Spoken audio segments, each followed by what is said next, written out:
Assalamu alaikum everyone. Today we are going to start a very important topic that is relatively difficult. Neoplasia, meaning basically new growth. It refers to any tumor that occurs within our body. तो neoplasia का word जब भी आता है तो the first thing that comes into your mind is cancer. But it's not necessary कि neoplasia सिर्फ cancer से ही डील करता है. It also deals with benign tumors, we'll see. So today we'll learn the nomenclature and the molecular basis of cancer. So nomenclature basically ये cancers को आप naming जो है वो कैसे करते हो, that is basically what we learn in case of nomenclature कि cancers के जो names हैं वो कहाँ से derive होते हैं, हमारे पास कैसे आते हैं. सो नियोप्लेजिया का लिटरल मतलब क्या है? New growth. मतलब ये ग्रीक वर्ड है और उसको आप लिटरली अगर उसको ट्रांसलेट करो तो इट मीन्स कि new growth. It is called neoplasm or neoplasia.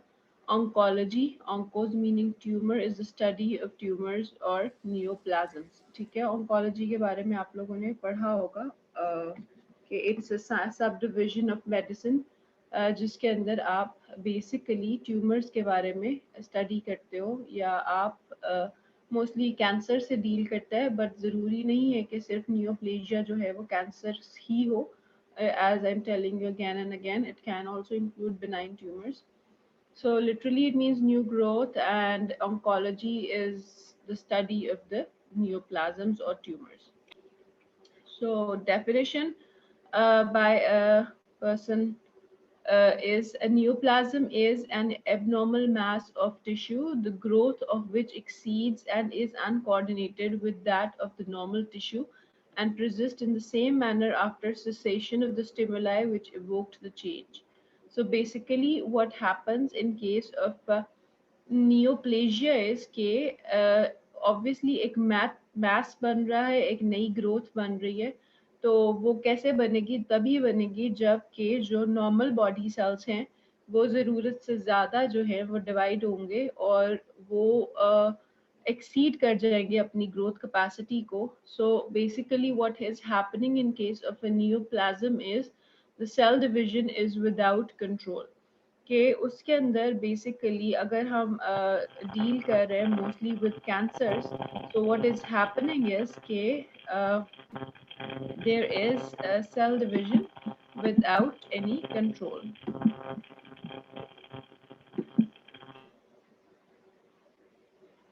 Okay. So um, so if there is irreversible damage to the DNA, it results in the autonomous growth of the abnormal cells. So ये चीज़ जो है mostly deal कर रही है with cancer. के cancer क्या चीज़ होती है कि बेसिकली ये न्यूप्लाज्म जो चीज़ क्या होती है कि आपके पास एबनॉर्मल एक ग्रोथ हो गई है ऑफ सेल्स. ठीक है. सो जब एबनॉर्मल ग्रोथ होगी तो व्हाट विल हैपन इज के वो जो सेल है उसका जो सेल डिवीजन का जो कंट्रोल था दैट इज लॉस्ट. जो हमने सेल साइकिल पढ़ा था कि सेल साइकिल होता है, G1 फेज होता है, S फेज होता है, G2 फेज होता है, वो सारा का सारा जो है वो लॉस्ट हो जाता है और वो बार बार जो है वो सेल डिवाइड होता रहता है. उसका जो माइटोसिस है वो बहुत ज़्यादा जो है वो इंक्रीज रेट्स पे जो है वो कैरी आउट करता है.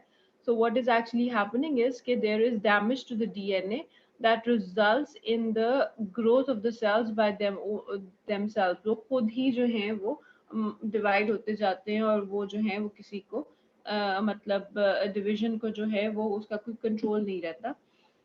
So neoplasia is basically a new tissue growth that is unregulated, irreversible, and monoclonal. ठीक है. So these are important characteristics of neoplasia that you should know. कि basically it is irreversible, आप उसको reverse नहीं कर सकते हो. अनरेगुलेटेड होती है क्योंकि उसमें जो है वो किसी भी चीज़ जो है कोई भी चीज़ उसको रेगुलेट नहीं कर रही, वो बिल्कुल ही हैपहेजेडली जो है वो होती जा रही है. और मोनोक्लोनल है.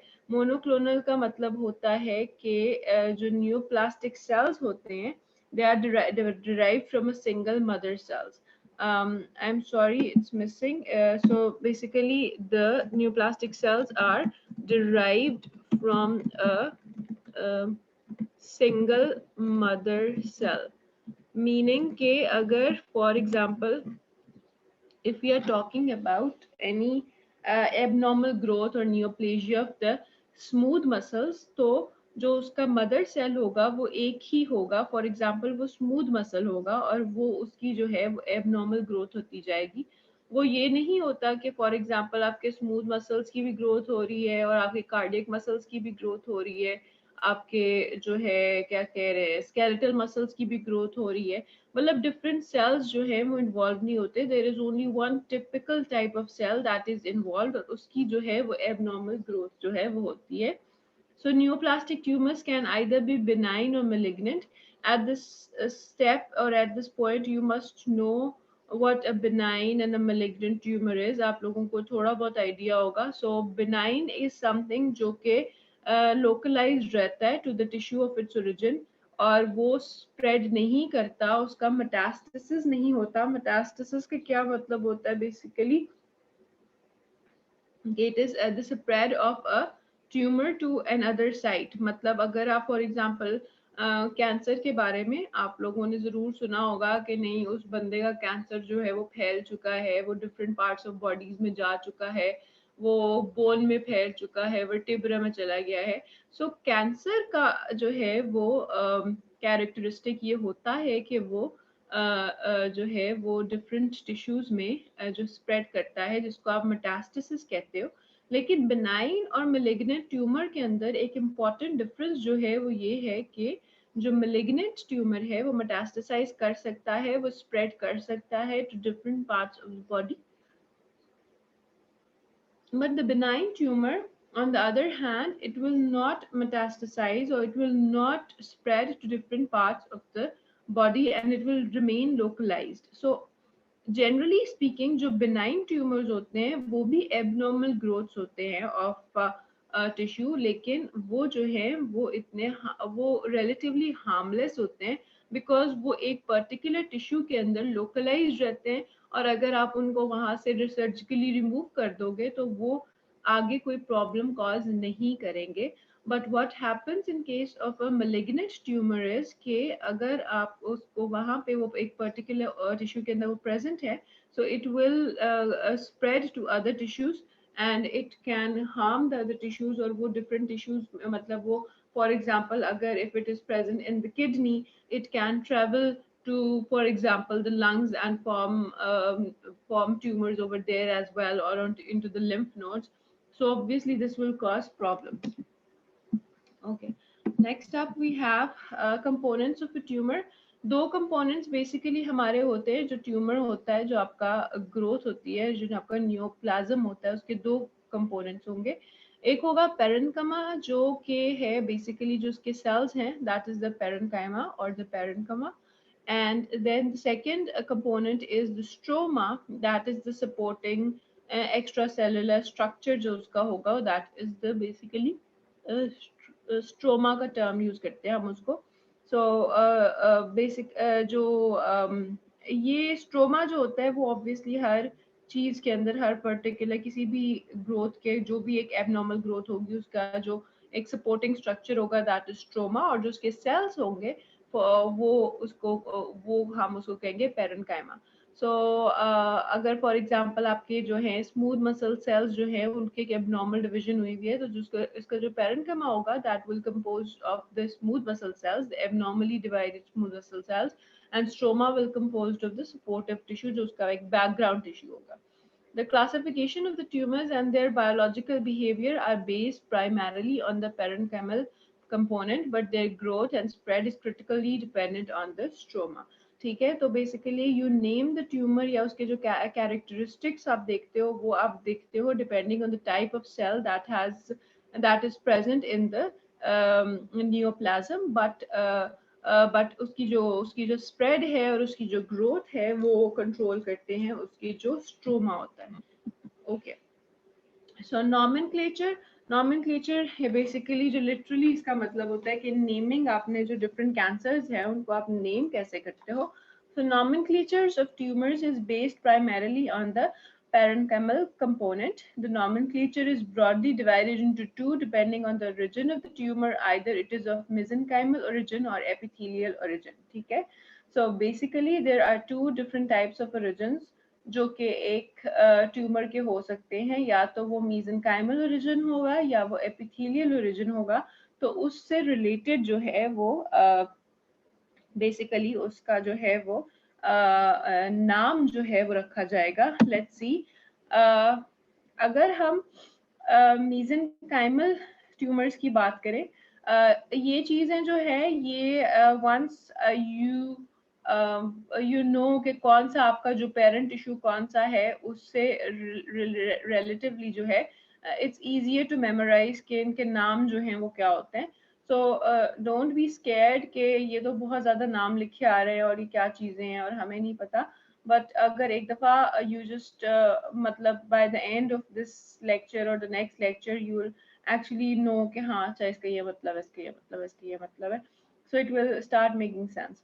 सो हमने दो तरह के ट्यूमर्स पढ़े, बेनाइन पढ़े, मेलिग्नेंट पढ़े. अब उसके अंदर हमने आगे दो क्लासिफिकेशंस पढ़ी कि depending upon the parent tissue जो है वो मीजेनकाइमल हो सकते हैं या वो एपिथेलियल हो सकते हैं. सो एपिथेलियल रीजन और मेसेनकाइमल रीजन, तो उनके नाम जो हैं वो बेसिकली किस तरह से जो हैं वो हम रखते हैं. सो अगर वो एपिथेलियल ओरिजिन के हैं तो आप उसको एडिनोमा कह सकते हो या पेपिलोमा कह सकते हो. मैं भी आपको एक्सप्लेन करती हूँ ये क्या क्या होते हैं.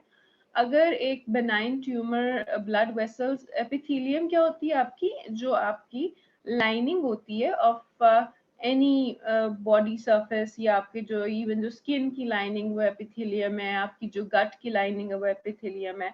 सो एपिथेलियम जो है आप लोगों ने एनाटॉमी के अंदर, I am sure you know what an epithelium is. So if there is an abnormal growth of epithelial cells that is benign abnormal growth, it is referred to as adenoma or papilloma.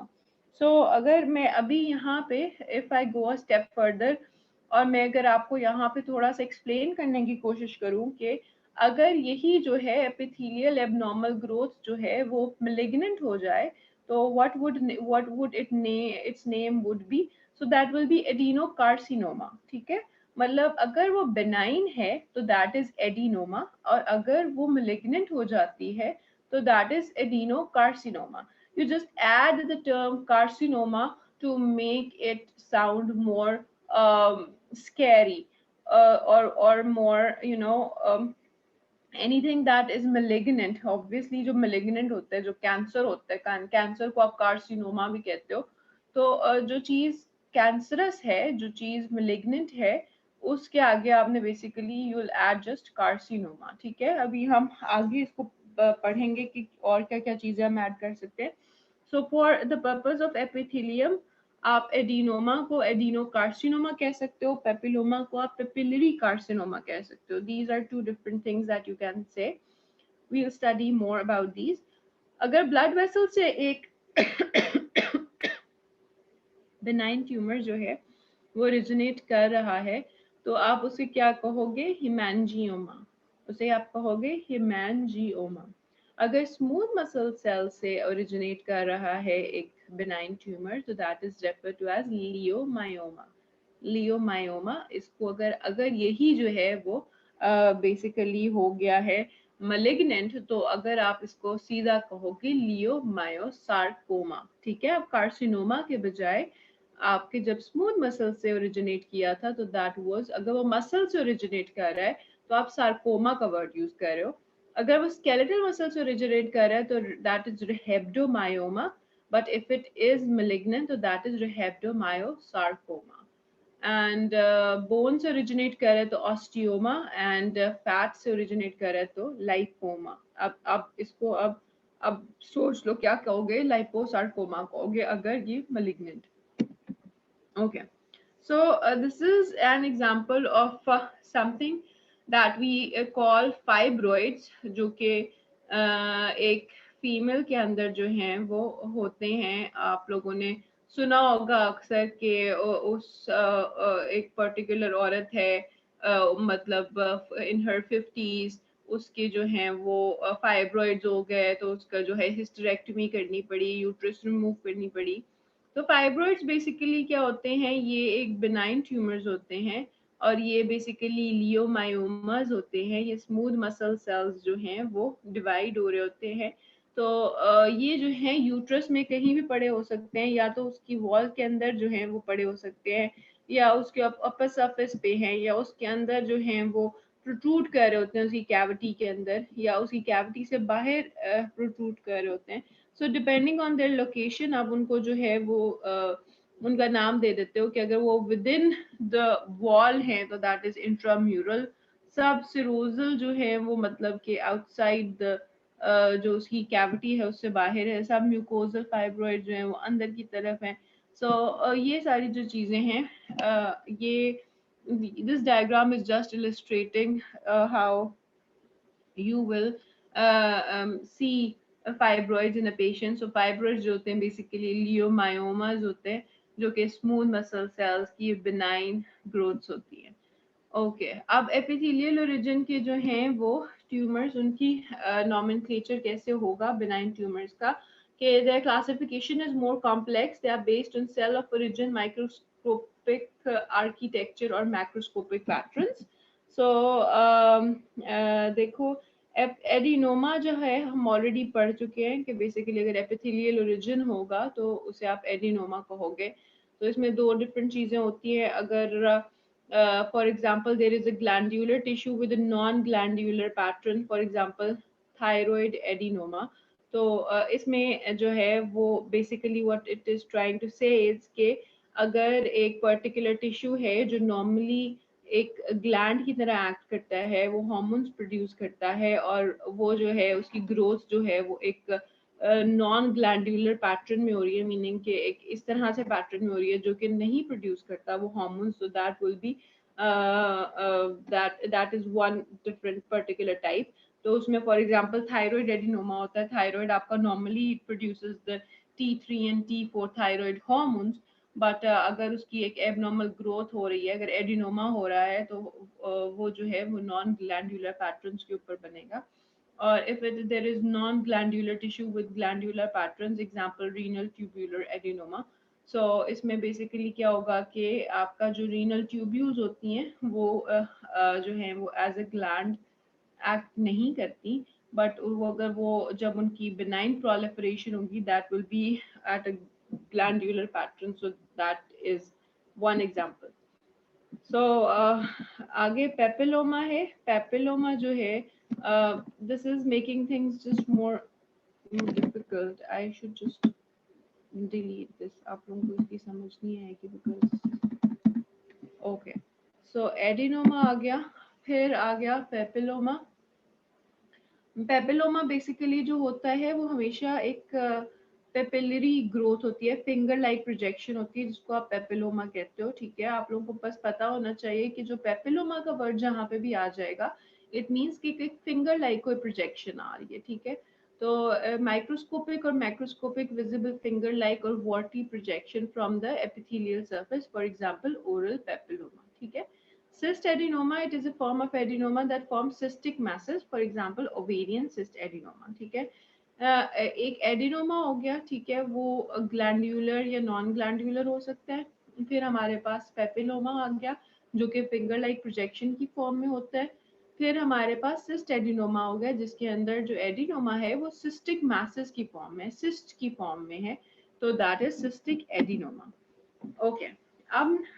We are moving on to the malignant tumors. They are collectively referred to as cancers. Malignant tumors can invade and destroy the adjacent structures and can also spread to distant sites. ठीक है, so basically जो benign tumors होते हैं वो एक जिस area में वो ग्रो कर रहे होते हैं वो वहाँ पे लोकलाइज्ड रहते हैं और वहाँ से वो हट के कहीं आगे पीछे नहीं जाते। बट जो मेलिग्नेंट ट्यूमर्स होते हैं वो बहुत ज़्यादा स्प्रेड भी करते हैं और जिस एरिया में वो ग्रो भी कर रहे होते हैं उसके लिए भी वो डेंजरस होते हैं, वो उस एरिया में भी जो है वो डिस्ट्रक्शन कॉज करते हैं। सो अगर वही येट अगेन वही चीज़ आ गई कि अगर एपिथेलियम से ओरिजिनेट कर रहा था तो अगर वो बिनाइन था तो हम उसको एडिनोमा कह रहे थे।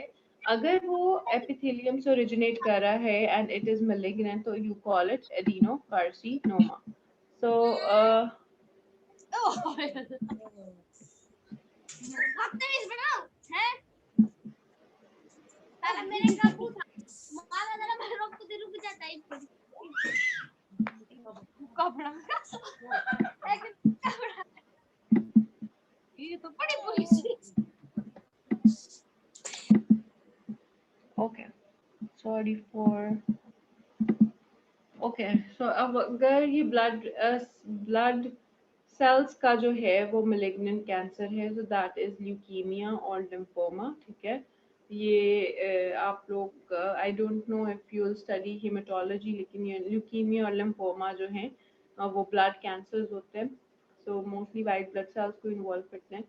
अगर ब्लड वेसल्स को जो है वो इन्वॉल्व कर रहा है, तो वो पहले जो था अगर बिनाइन था तो दैट वाज हेमेंजियोमा, और अब अगर वो malignant हो गया तो that is angiosarcoma. Smooth muscles को वही leiomyosarcoma, skeletal muscles rhabdomyosarcoma. Bone जो है osteosarcoma, and fat is the liposarcoma. ठीक है, तो देखो स्मूथ मसल्स अगर बिनाइन थे तो दैट वाज लियोमायोमा, अगर वो malignant हो गए तो that is leiomyosarcoma. Skeletal muscle rhabdomyoma and rhabdomyosarcoma. Bone osteoma and osteosarcoma. Fat lipoma and liposarcoma. ठीक है, तो कार्सिनोमा का वर्ड या सार्कोमा का वर्ड जब आएगा तो it means it is malignant. ठीक है, अब मिक्स्ड ट्यूमर्स क्या होते हैं कि these are tumors that appear to be composed of both epithelial and connective tissues because of the divergent differentiation of a single neoplastic clone. It is made up of more than one cell type derived from a single germ layer. Example is the mixed tumor of salivary gland. These neoplasms are called the pleomorphic adenoma. ठीक है, so basically what is happening here is कि you have a tumour जिसकी जो monoclonal proliferation, जो हमने monoclonal का term use किया कि it is derived from a single mother. So the monoclonal proliferation of this particular tumor occurred at an earlier stage, जो कि मतलब ऑब्वियसली अगर आप लोग देखो कि हम लोग जो हैं वो basically we develop from a single cell. ठीक है, that is formed by fertilisation, और वो सेल जो है वो मल्टीप्लाई करता जाता है और उसके बाद वो डिफरेंशिएट करता जाता है into specialised cells. So if you move on to an earlier degree of differentiation, जिसके अंदर फॉर एग्जांपल वो अभी स्पेशलाइज नहीं हुआ है to form any particular cell, तो देर इज अ पॉसिबिलिटी कि वो जो पर्टिकुलर ट्यूमर है उसके अंदर आपके पास एक दो different types of cells present हो. So when this happens, it's referred to as a mixed tumor. So इसके अंदर जो classic example है that is of a salivary gland tumor that is referred to as pleomorphic adenoma. उसके बाद teratoma जो होता है इसके अंदर भी जो है वो it is made up of more than one cell type arising from more than one germ layer. ठीक है, so mixed tumors के अंदर important चीज ये थी कि they are derived from single germ layer. I think you might have studied in embryology कि आप लोगों की जो germ layers होती हैं वो epiblast, hypoblast, I don't know, I know it's really complicated, but अगर वो अब इस for neoplasia के purpose के लिए मिक्स्ड ट्यूमर्स जो हैं उनके जो सेल्स होते हैं there are more than one different type of cells, but they are derived from a single germ layer. But in case of teratoma, these are derived, there are more than one different type of cells, but they are derived from more than one germ layer. ठीक है, so teratomas originating from a totipotent germ cells that are normally present in the ovaries and testes. They differentiate along different germ lines, including producing fat, muscles, epithelium, body tissue. Example, ovarian cystic teratomas or dermoid cyst. ठीक है, देखो for example if there is a sperm or there is an egg, it has the capacity to differentiate into so many different types of cells, because obviously that is the origin of any type of life. ठीक है, तो उसके अंदर जो है it has the capacity to differentiate into so many different types of cells. So उसमें क्या होगा कि जो है उसमें जब उसकी एबनॉर्मल ग्रोथ होगी वो डिफरेंशिएट कर जाएगा into a number of different cells, ठीक है। तो इसके अंदर क्या होता है कि जो टेराटोमास होते हैं उसके अंदर आप अगर आप उसको एनालाइज करोगे तो उसके अंदर हेयर भी होते हैं, उसके अंदर एपिथेलियम भी होता है, उसके अंदर ग्लैंड्स भी होते हैं। So what I am trying to say is कि ये जो दो एग्जांपल्स हैं मिक्स्ड ट्यूमर्स और टेराटोमास, इसके अंदर क्या होता है कि इसके अंदर सिर्फ एक particular type of cell involve नहीं होता, इसके अंदर there are multiple types of cells that are present within the neoplasm, और वो जो है वो एट प्ले होते हैं। सो अगर मिक्स्ड ट्यूमर होगा तो व्हाट विल हैपन इज कि it will involve the cells from a single germ layer, और अगर teratoma होगा so it involves more than one germ layer. So अब आ गया आपके पास। अभी तक हमने जो है जो चीज डिस्कस की थी वो ये डिस्कस की थी कि जो malignant ट्यूमर्स होते हैं वो मोस्टली जो है यू विल सी के सार्कोमा का टर्म या क्या कहते हैं कार्सिनोमा का टर्म जो है वो साथ उनके यूज होगा, that will help you to identify कि अच्छा ये जो है हम malignant ट्यूमर्स की बात करें। But now there are certain exceptions to this rule, is the lymphoma. देखो इसके अंदर सार्कोमा या कार्सिनोमा नहीं आ रहा। सो लिम्फोमा ये आपका जो है ब्लड सेल्स का ट्यूमर, मीजोथीलियोमा जो आपका मीजोथीलियम है जो कि आपके प्लूरल जो प्लूरल या पेरिकार्डियल जो मेम्ब्रेन्स होते हैं, जो आपके प्लूरल मेम्ब्रेन्स जो आपके लंग को रैप अराउंड करते हैं, उसका जो एक कैंसर होता है तो that is mesothelioma. It's a very dangerous cancer. Melanoma जो है वो मेलेनोमा येट अगेन जो है आपके मेलानोसाइट्स होते हैं, आपके जो स्किन सेल्स होते हैं उसका जो कैंसर होता है वो मेलेनोमा होता है। सेमिनोमस, एस्ट्रोसाइटोमस और ग्लायोमस, एस्ट्रोसाइटोमस ग्लायोमस जो हैं ये ब्रेन के कैंसर्स हैं, और हेपेटोमास ऑब्वियसली इन्वॉल्व करेंगे आपका हेपाटिक सेल्स को या आपके लिवर को, ठीक है। Blastomas are the tumors arising from immature tissues and nervous tissue. Most of them are malignant. Example medulloblastoma, retinoblastoma, nephroblastoma. ठीक है। तो मोस्टली ये जो है वो नर्वस टिश्यू से जो है वो अराइज करेंगे। मोस्टली ये बच्चों में होते हैं जो ब्लास्टोमास होते हैं। रेटिनोब्लास्टोमास जो है ये it's a very sad tumour of the eye. इसके अंदर you might see it in your life cases retinoblastoma के। You can Google it. I wanted to add some pictures लेकिन I'm sorry I didn't have the appropriate time to do so, but you can search retinoblastoma and you can see how sad and how heartbreaking the tumor is, ठीक है।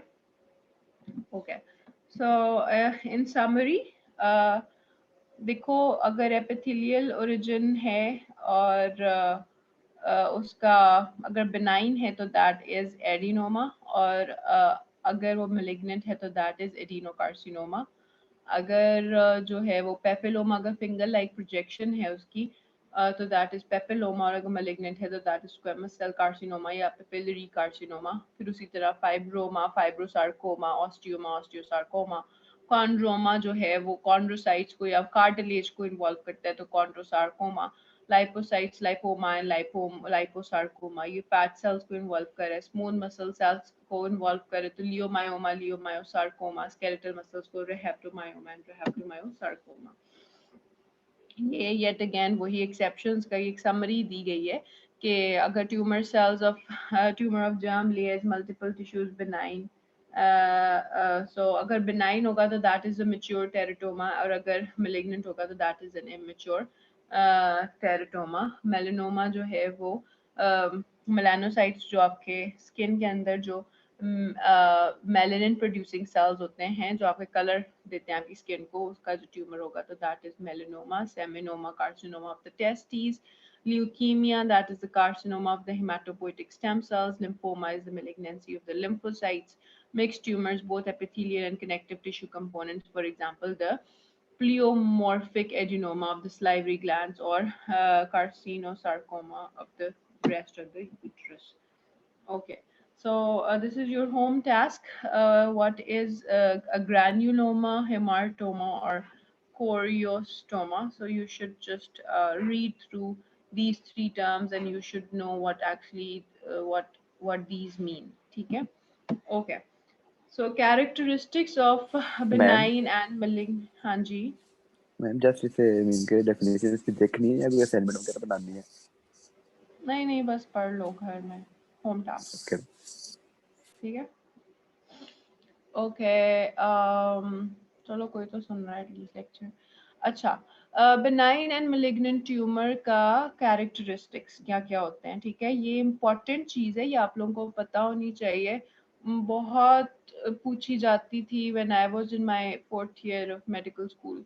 तो literally जो neoplasia का topic था 4th year, sorry 3rd year में हमने पढ़ा था, तो that was the most scary topic. तो ये चीज़ जो है वो बहुत ज़्यादा पूछी जाती है. नॉमेनक्लेचर ठीक है, आप लोगों को पता होना चाहिए. आप लोगों को by the time you are in your exam, in your viva, आप लोगों को वैसे ही नॉमेनक्लेचर याद हो जाता है. बट ये जो चीज़ें हैं आप लोगों को the difference between the benign and malignant tumours you should know it. ठीक है. सो इसके अंदर 4 बेसिक कैटेगरीज हैं जो हम स्टडी करेंगे. Differentiation and anaplasia, rate of growth, local invasion and metastasis. So let's move on. Differentiation and anaplasia. ठीक है, इसमें क्या बेसिकली द कैरेक्टरिस्टिक फीचर या hallmark of a cancer is anaplasia. ठीक है, ये क्या चीज होती है basically. As I have told you के अगर हम लोग ओरिजिनेट हो रहे हैं from a single cell, that is the zygote that was formed from a fertilization of an egg and a sperm. We are being created from a single cell. वो single cell जो है वो multiply कर रहा है और फिर वो डिफ्रेंशिएट कर रहा है. डिफ्रेंशिएशन का क्या मतलब होता है कि if I am having a particular cell और अगर उसको काम जो है वो उसको उसको जो eventually it has to form the cardiac cell. ठीक है, उसने कार्डियक जो मेरा सेल है वो बनाना है, तो उसको सर्टेन प्रॉपर्टीज एक्वायर करनी पड़ेंगी to perform the activity as a cardiomyocyte और एज अ कार्डियक सेल. ठीक है, ऑब्वियसली जो कार्डियक सेल्स होते हैं वो कॉन्ट्रैक्टाइल होते हैं, वो मसल सेल की एक वेराइटी है. तो उनको वो जब वो एक्वायर करेंगे वो कैरेक्टरिस्टिक्स और वो जो वो डिफरेंशिएट करेंगे इनटू स्पेशलाइज्ड सेल्स, तो उस प्रोसेस को आप डिफरेंशिएशन कहोगे. वो पर्टिकुलर सेल बनाएंगे.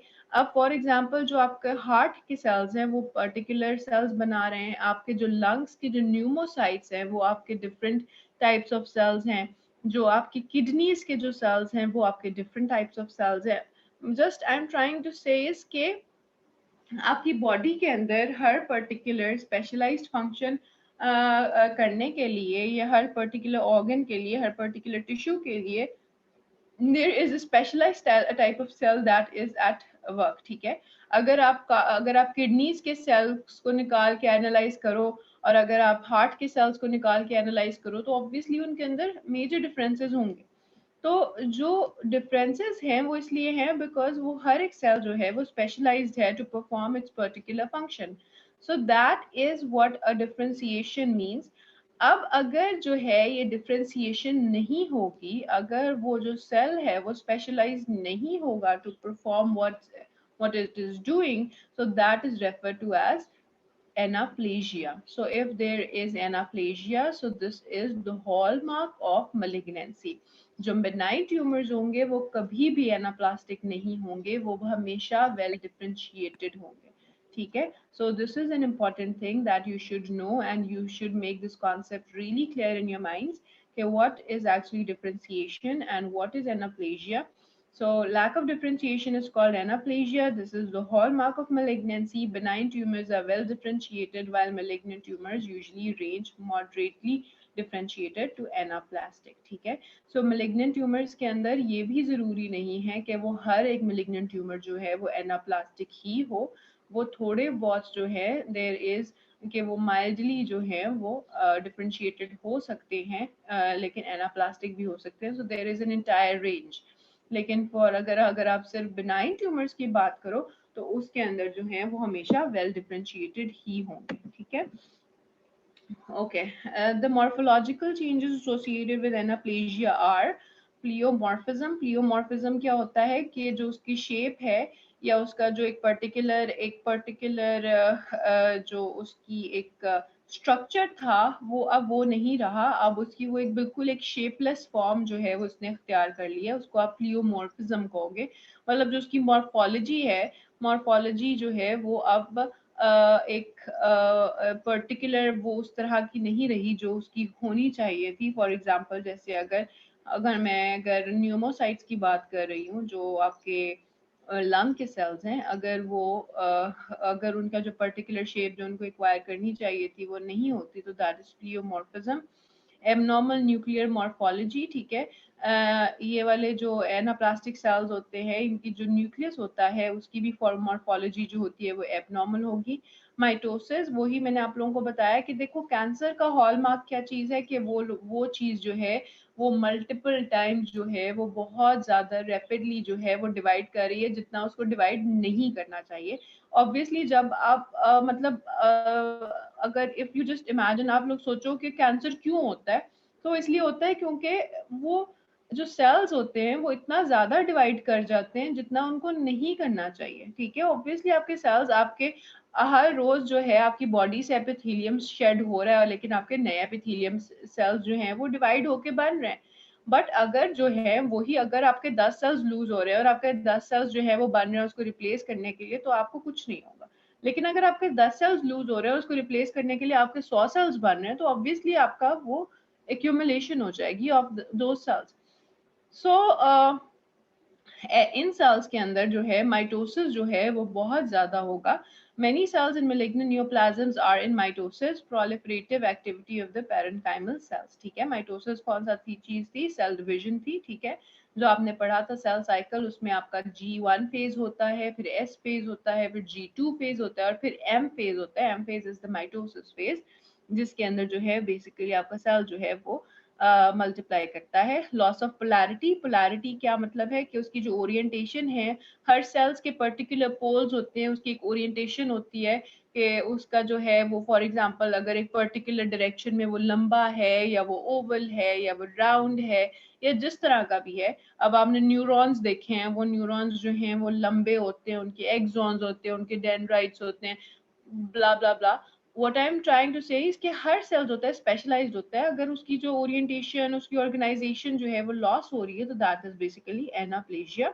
Other changes, the better the differentiation of a transformed cell, the more it retains the functional capacity of its normal counterpart. ठीक है, जितना अच्छा वेल डिफरेंशिएटेड सेल होगा उतनी उसके अंदर फंक्शनल कैपेसिटी होगी of the normal counter part. ठीक है, फॉर एग्जांपल अगर कोई कार्डियक सेल जो है वो अच्छी डिफरेंशिएटेड है तो वो अपना फंक्शन जो है परफॉर्म कर पाएगा.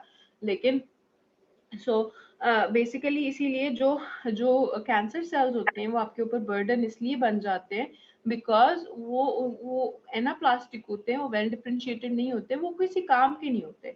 वो काम कर ही नहीं सकते जो जिस चीज से, अगर फॉर एग्जांपल अगर वो लंग से ओरिजिनेट कर रहे हैं, तो अब वो लंग्स का जो सेल्स जो काम करते थे वो काम वो नहीं कर सकते बिकॉज उनके अंदर कोई कैरेक्टरिस्टिक्स है ही नहीं, वो उतने डिफरेंशिएटेड है ही नहीं. ठीक है, रेट ऑफ ग्रोथ क्या होती है? ऑब्वियसली देखो मेलिग्नेंट ट्यूमर्स जो हैं वो ज़्यादा बुरे होते हैं, तो वो फास्टर उनकी ग्रोथ होगी और वो लोकली भी स्प्रेड करते हैं. फिर उसके बाद फिर वो डिस्टेंट साइट्स पे चले जाते हैं. डिस्टेंट साइट्स पे कैसे जाते हैं हम आगे पढ़ेंगे.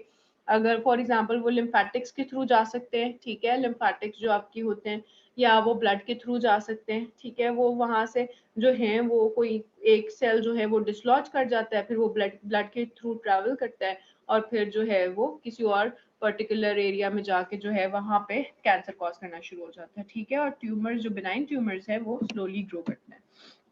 Local invasion. Benign tumor remains localized at its site of origin. It does not have the capacity to infiltrate, invade, or metastasize to distant sites like malignant tumor does. ठीक है, वो जो लोग बिनाइन ट्यूमर है वो localise रहता है, जहाँ से वो ओरिजिनेट करता है वहाँ पे वो लोकलाइज रहता है. उसके अंदर इतनी कैपेसिटी नहीं होती कि वो जो है वो डिस्टेंट साइट्स के अंदर जाके जो है उनको इन्वेड करे या इन्फिल्ट्रेट करे. ठीक है, Metastasis is defined by the spread of tumor to the sites that are physically discontinuous with the primary tumor. ठीक है, इसका जैसे फॉर एग्जांपल अगर एक मेरा खुदा ना खास्ता अगर लंग के अंदर ट्यूमर है और वो थोड़ा सा जी स्प्रेड करके वो हार्ट पे चला गया तो वो मेटास्टेसिस नहीं होगा, बिकॉज जो लंग है और जो हार्ट है वो मोर और लेस जो है वो करीब है, प्रॉक्सिमिटी में है।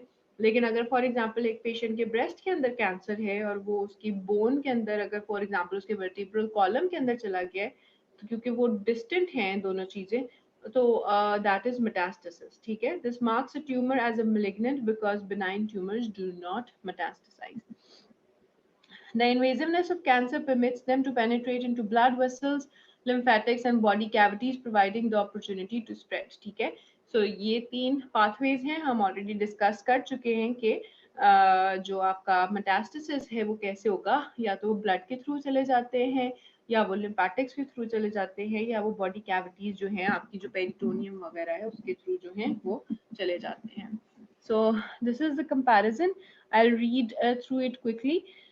Differentiation, वही benign well differentiated structure may be typical of the tissue of origin. Malignant, some lack differentiation, with anaplasia structure is often atypical. Rate of growth usually progressive and slow, may come to standstill or regress. Mitotic figures are rare and normal. Mitotic figures क्या होंगे, जो mitosis के दौरान जो हैं वो बनते हैं। Erratic and may be slow to rapid. Mitotic figures may be numerous and abnormal. Local invasion, usually cohesive and expansive, well demarcated masses that do not invade and infiltrate the surrounding normal tissue, encapsulated, meaning कि ये जो हैं वो अब इनकी जो एक area होता है वो बहुत वेल डिमार्केटेड होता है, जो इनके बॉर्डर्स भी होते हैं, इवन वो बहुत स्मूथ इनके बॉर्डर्स होते हैं। लेकिन जो malignant tumor होगा वो invasive होगा, infiltrating the surrounding normal tissue, sometimes may be seemingly cohesive and expansile. Metastasis absent, frequently present, the larger and more undifferentiated the primary, the more likely the metastasis is. ठीक है, so this is basically a comparison of ये जो हमने पहले आपकी एक diagram पढ़ी थी ओवरी के ट्यूमर्स के, ये देखो ये जो इसके स्मूथ सेल्स हैं, ये इसके जो आर्किटेक्चर है ये नॉर्मल है, स्मूथ सेल्स इसी तरह के दिखते हैं, बट लेकिन जो एक कैंसर कॉजिंग सेल जो एक malignant सेल हो गया तो उसके जो है वो सेल्स जो हैं वो बेसिकली एबनॉर्मल दिख रहे हैं। ठीक है, सो spread of tumors, it includes direct seeding of body cavities or surfaces. ठीक है, ये मैंने आपको बताया कि body cavities के थ्रू ट्रेवल करता है, lymphatics के थ्रू ट्रेवल करता है, या blood के थ्रू ट्रेवल करता है। अगर blood के थ्रू ट्रेवल करेगा तो उसको that is referred to as the hematogenous spread. Not all systemic distributions of metastasis follow the natural pathways of venous drainage. For example, breast and prostate carcinoma preferentially spread to the bone. Bronchogenic carcinomas tend to involve the adrenals and the brain. Neuroblastomas spread to the liver and the bones. Conversely, although well vascularized, the skeletal muscle and spleen are rare sites of metastasis. So what it is trying to say is कि हमने ये चीज़ पढ़ ली कि वो या तो lymphatics के through जाएंगे या वो ब्लड के थ्रू जाएंगे, लेकिन ज़रूरी नहीं होता कि जैसे जो एरियाज जो हैं जिनको बहुत ज़्यादा ब्लड मिल रहा है, फॉर एग्जांपल स्केलेटल मसल को या स्प्लीन को, उनको हैवी उनकी जो ब्लड सप्लाई है that is relatively more as compare to the other areas of the body, तो ज़रूरी नहीं होता कि उनके अंदर वो स्प्रेड करे। सर्टन जो कैंसर्स होते हैं उनकी हर कैंसर की अपनी एक प्रेफरेंस होती है। फॉर एग्जांपल जो ब्रेस्ट का और प्रोस्टेट का कैंसर होता है उसकी प्रेफरेंस है कि वो बोन पे स्प्रेड करता है। ठीक है, तो आप मोस्टली जो अगर आप देखोगे कि जो प्रोस्टेट के कैंसर के पेशेंट्स हैं उनको इवेंचुअली जो वर्टिब्रा है वो उनकी इन्वॉल्व हुई होती है। ठीक है, ब्रोंकोजेनिक मीनिंग जो लंग कैंसर का पेशेंट है उसका एड्रीनल ग्लैंड या ब्रेन इन्वॉल्व हुआ होता है। न्यूरोब्लास्टोमा जो है वो लिवर या बोन्स में ट्रैवल करता है। So these are certain examples. So the point is के जो आपके कैंसर्स होते हैं वो उनकी अपनी मर्जी होती है बेसिकली। उनके हर एक कैंसर की अपनी पर्टिकुलर प्रेफरेंस है कि उसने कहाँ जाना है, और वो ये डिटर्मिन नहीं करता कि वो जो है उस पर्टिकुलर कैंसर का जो ब्लड सप्लाई है वो किधर जा रहा है, मतलब वो ज्यादा ब्लड किसको सप्लाई कर रहा है। तो basically its own particular characteristic, ठीक है। एपिडेमियोलॉजी क्या है कि 2008 के अंदर it was estimated that about 12.7 million new cancer cases worldwide, leading to 7.6 million deaths. That is 21,000 deaths per day. ठीक है. Due to its increasing population size and age, by 2030 it is projected that the number of cancer cases and cancer-related deaths worldwide will increase to 21.4 million and 13.2 million respectively. ठीक है. Okay, the most common tumor in men arise from the prostate, lung, colon, and rectum. So basically, the lung cancer है, that is the leading cause of death in men, ठीक है, because of smoking. And women के अंदर the leading cause of the leading cancer जो basically cause of death नहीं होगी, the leading cancer is breast cancer, but lung जो है still remains the leading cause of death, क्योंकि breast cancer जो है उसकी early detection हो जाती है, तो मोस्टली जो पेशेंट्स हैं they are able to survive. So leading cause of death नहीं है, but the leading cancer that is occurring in females is the breast cancer. Environmental factors obviously आपके इन्वॉल्व होते हैं इन केसेस ऑफ कैंसर्स. उसमें आपके infectious agents हैं, smoking smoking smoking most important, the hallmark of lung cancers, ठीक है. Lung cancers इतने ज्यादा क्यों होंगे हैं? Because of smoking. Alcohol consumption, liver cancer का major cause alcohol. Diet, obesity obesity, ठीक है, obviously. Reproductive history, environmental carcinogens, ठीक है. So obviously it is also related with certain जो है sexually transmitted diseases as well, ठीक है, ठीक है. तो if you are having multiple partners, so there is an increased risk of certain cancers, ठीक है. Age versus cancer. Age has an important influence on the likelihood of being inflicted with cancer. Most carcinogens occur in the later years of life, ठीक है. Mostly 55 years के बाद आपको cancer जो है वो appear होगा. Cancer is the main cause of death among women aged 40 to 79 and among men aged 60 to 79. The decline in deaths after age 80 is due to the lower number of individuals who reach this age, ठीक है. Children के अंदर भी sadly बहुत से cancers हैं जो children के अंदर होते हैं, क्लासिकली बच्चों में होते हैं, और ऑब्वियसली बच्चे जो हैं वो उससे बियॉन्ड नहीं जी पाते, मोस्टली दे डाई. तो इसके अंदर जो इम्पोर्टेंट है वो है neuroblastoma, Wilms tumor, retinoblastoma, leukemias, and rhabdomyosarcoma. I would like you to just read through retinoblastoma, बहुत sad cancer है. Wilms tumor classic for children, ठीक है, it's very very common. Okay. Acquired predisposition, predisposing conditions. Acquired conditions that predispose to cancer can be divided into chronic inflammation, precursor lesions, and immunodeficiency states, ठीक है. So I think we will discuss more about this in the next lecture के जो lesions होती हैं या cancer जो है वो होता क्यों है. So genetic predisposition and interactions between environmental and inherited factors. In some families, cancers is an inherited trait, usually due to germline mutation in a tumor suppressor gene. The interaction between genetic and non-genetic factors is particularly complex when tumor development depends on the action of multiple contributory genes, ठीक है. So basically अगर मैं इसको जल्दी से wrap up करने की कोशिश करूँ तो उसका मतलब ये है कि for example जो breast cancer था, I have talked about breast cancer I think with you people. उसके अंदर BRCA1 mutations होती हैं, BRCA2 mutations होती हैं, ठीक है. तो अगर एक पेशेंट के अंदर वो म्यूटेशंस हैं, उसकी फैमिली के अंदर चलती आ रही हैं, तो he is at the risk, he or she is at the risk of developing that particular cancer. तो अगर जो है वो लेकिन उसके अंदर सिर्फ और सिर्फ जेनेटिक्स इन्वॉल्व नहीं होते.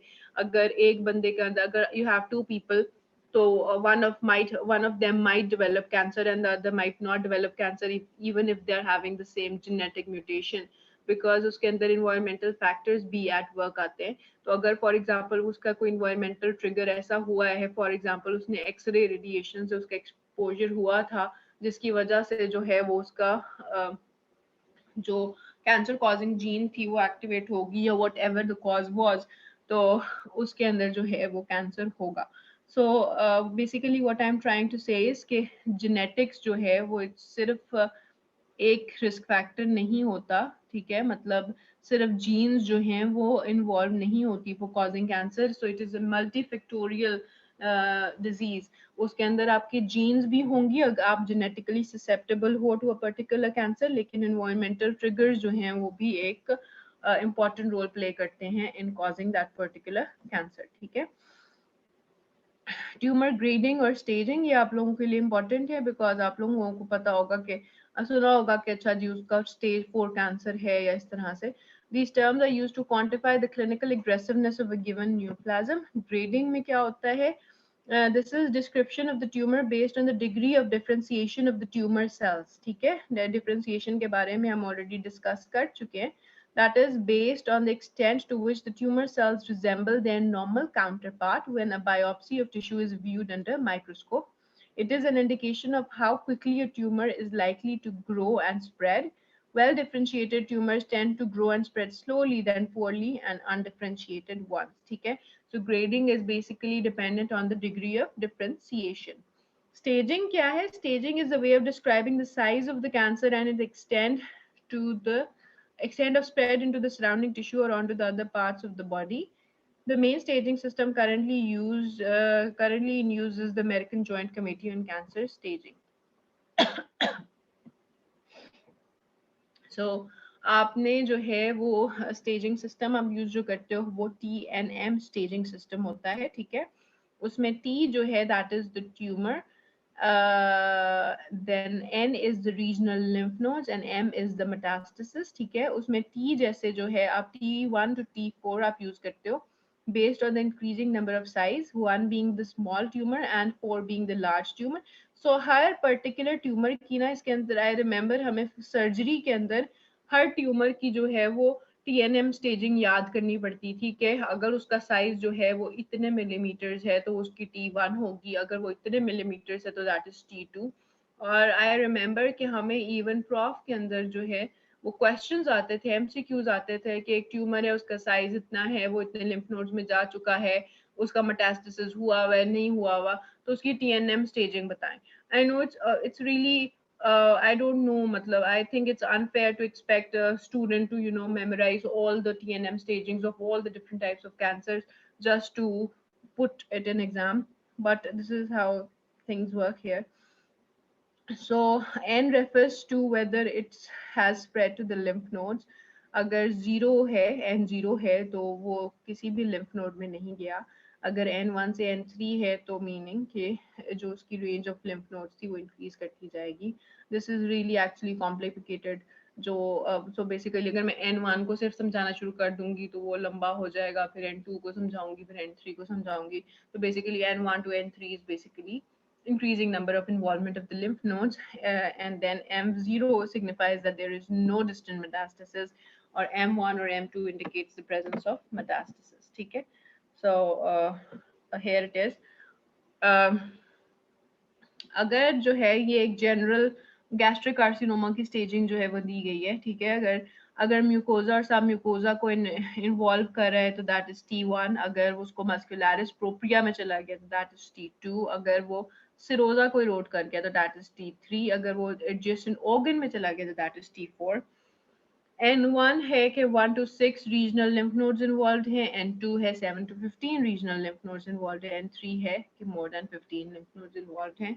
M1 is distant metastasis and M0 is no distant metastasis.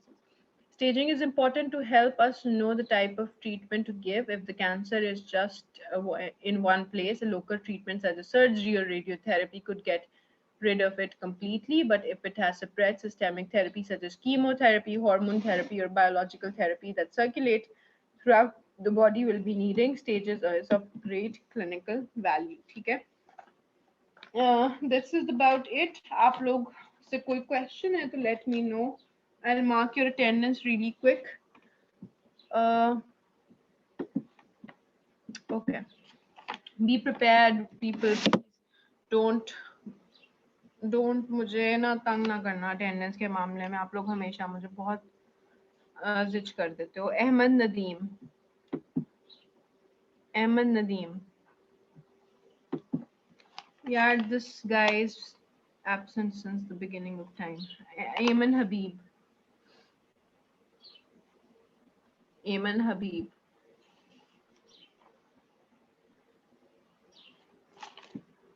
अच्छा, okay, I can see you, but अच्छा ठीक है, आपका mic नहीं on हो रहा होगा, whatever. I'm marking you present. Ayman Nasir. Ayman Nasir. को बच्चा आया भी है कि नहीं? Amania Tahir. Present, ma'am. Aqsa Javed. Present. Atiya Qayyum.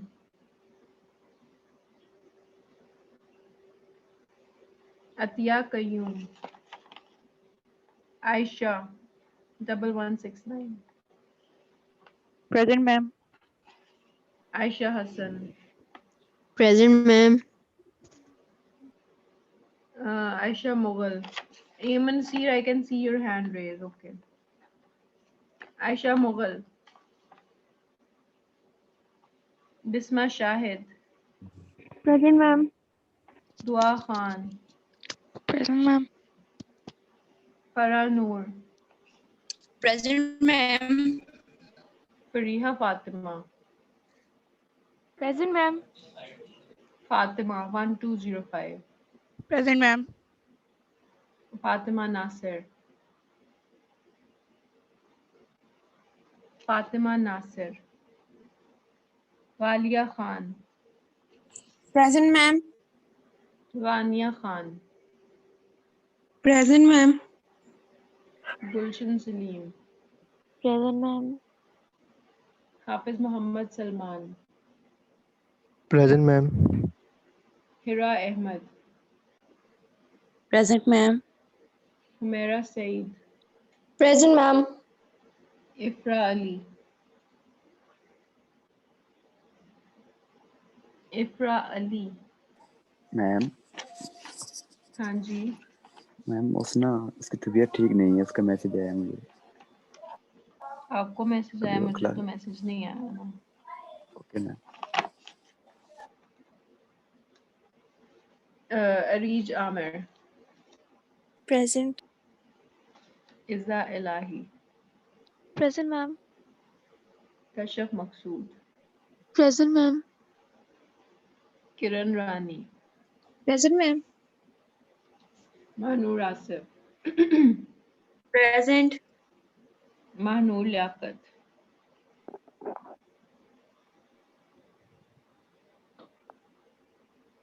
Mahnur Liaquat.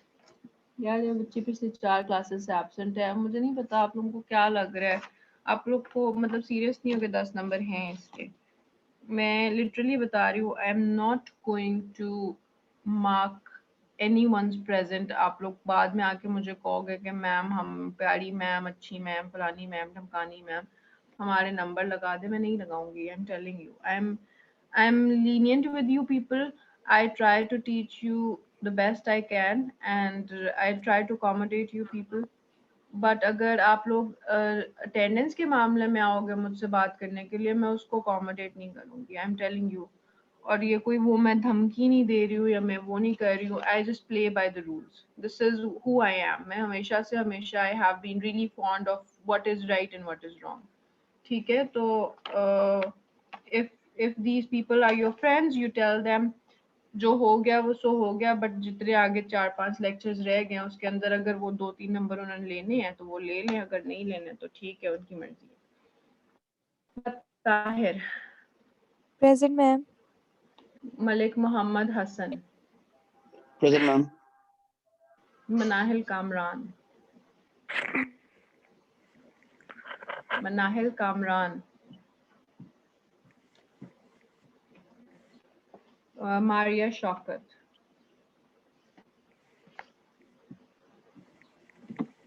Maria Shaukat. Maryam Imtiaz. Present, ma'am. Manahil Shahzad. Present, ma'am. Mohammad Abdullah.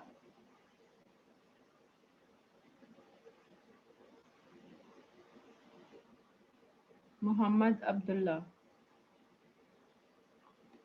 Muhammad Abu Bakr. Yes, ma'am.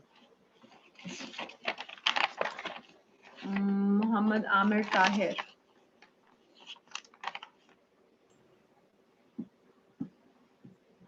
Muhammad Amir Tahir. Muhammad Hamid. Present, ma'am. Muhammad Rafi. Present. Muqaddas Zahir. Muqaddas Zahir. Nadir Hussain. Present, ma'am. Neha. Present, ma'am. Nida Aslam. Present, ma'am. Nimra Shehzad. Nimra Shehzad. Present, ma'am. Noor Fatima. Present? Present, Okay. ma'am. Okay. Nimra, okay, you are present. Nudrat Noor. Present, ma'am. Rimsha. Present. Rimsha Ijaz. Rimsha Ijaz. Rizwanul Haq. Present. Sadia Badar Paracha. Present. Sadia Saif. Present, ma'am. Sajil Khan. Present, ma'am. Sana Iqbal. Present, ma'am. Sana Javed. Sana Javed. Sanam Rafiq. Present, ma'am. Sara Riaz. Present, ma'am. Sima Pyas. Present. Seher Nadeem. Seher Nadeem. Sharjeel Arshad. Sharjeel Arshad. Shiza Farooq. Present, ma'am. Shifa Umar.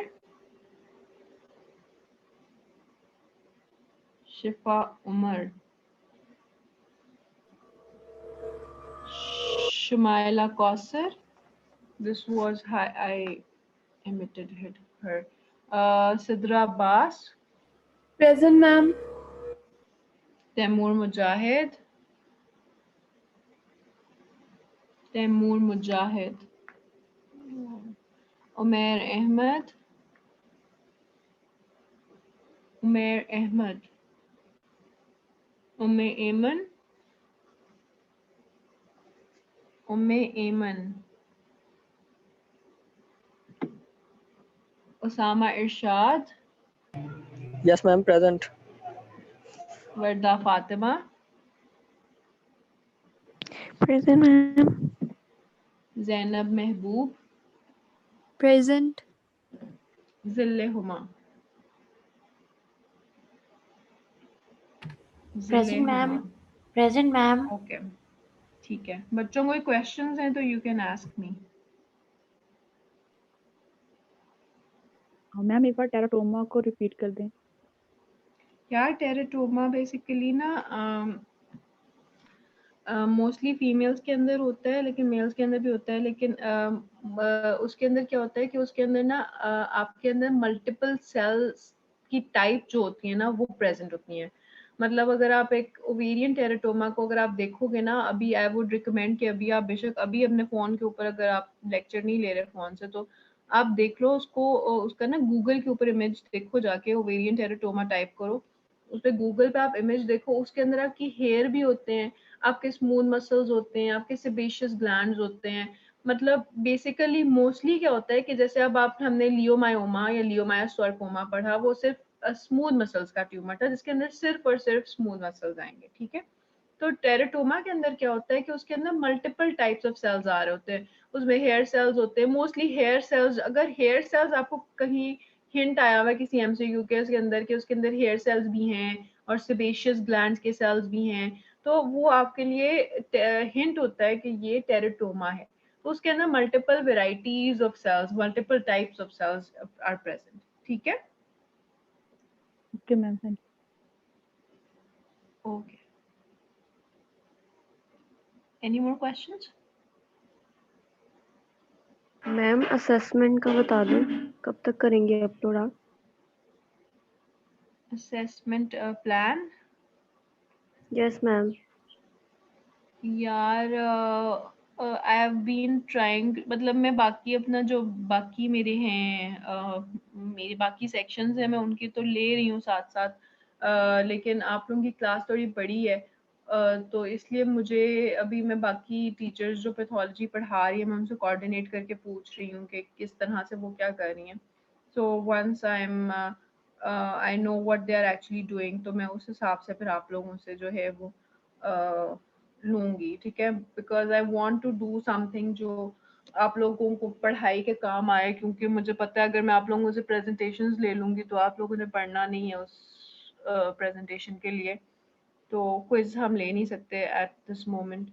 तो I let you know, ठीक है, by this week, अभी इंशाल्लाह के next week तक I try to finish the syllabus, and once the syllabus is done, so we can actually, you know, will have time on our hands to go for the assessment thing, so don't worry, so I'll let you know by the end of this week, ठीक है।